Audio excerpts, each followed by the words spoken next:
le torchis apparaît dans nos régions avec la sédentarisation.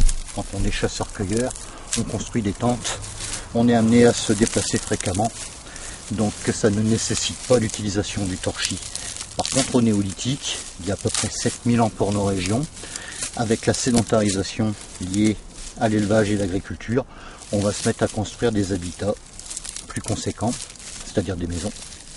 Et ces maisons, quand on est dans le nord de la France, eh bien, elles sont réalisées à partir de bois, très certainement de roseaux pour la toiture et de torchis pour les murs.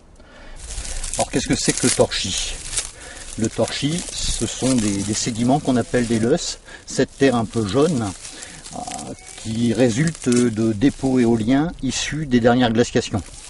Donc c'est une terre un petit peu spéciale, vous avez là, un peu grasse, à laquelle on va associer de l'eau, de la paille, pour faire une sorte de boue.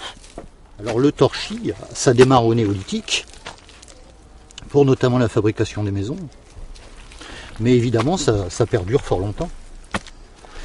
La période qui suit l'âge du bronze, c'est également des constructions en torchis. À l'âge du fer, avec les populations celtiques, on a également des constructions en torchis. Ça change un petit peu avec l'époque romaine, parce qu'eux utilisent plutôt de la pierre de taille. Alors, après la conquête romaine, à l'époque augustéenne, on commence à voir apparaître la pierre de taille, mais qui souvent est encore associée à du torchis. Donc c'est un matériau qui est intéressant parce que il est facile à réaliser. C'est un très bon isolant, quelque chose qui garde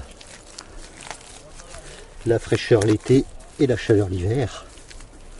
Alors évidemment, comme le torchis c'est une sorte de boue, pour la faire tenir verticalement quand on a besoin de réaliser un mur, il faut un support. Ce support, c'est ce qu'on appelle le clayonnage. Vous avez donc les poteaux qui sont plantés et on va appliquer des branches de manière horizontale qui vont slalomer entre ces poteaux.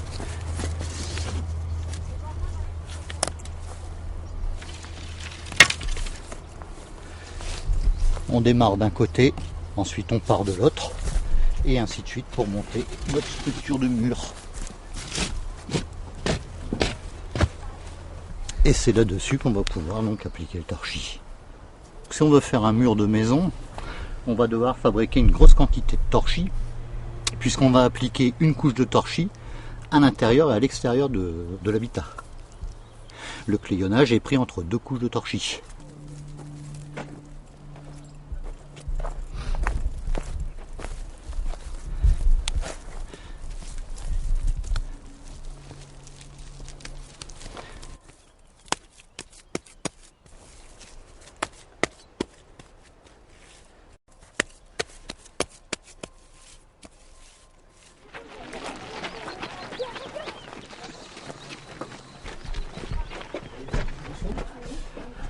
Ah vous voyez, la maison elle est quand même très grande, elle est assez impressionnante. Donc vous avez vu que pour fabriquer ces maisons, eh ben, on va utiliser différents matériaux. Mais est-ce que c'est sûr qu'elle était comme ça?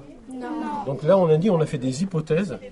Hein, on a trouvé certains indices qui nous permettent de penser qu'elle ressemblait un peu à ça, mais on n'est pas sûr à 100%.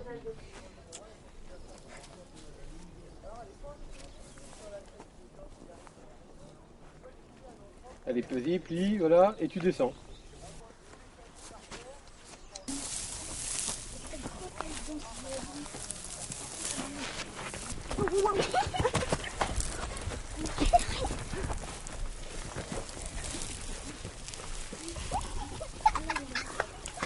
Allez, allez, il me faut plein de petites mains là.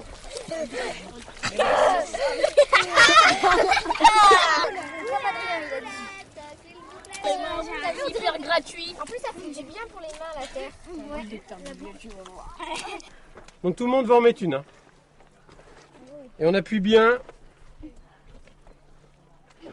Ah, vas-y, plaque bien avec les mains, appuie bien fort.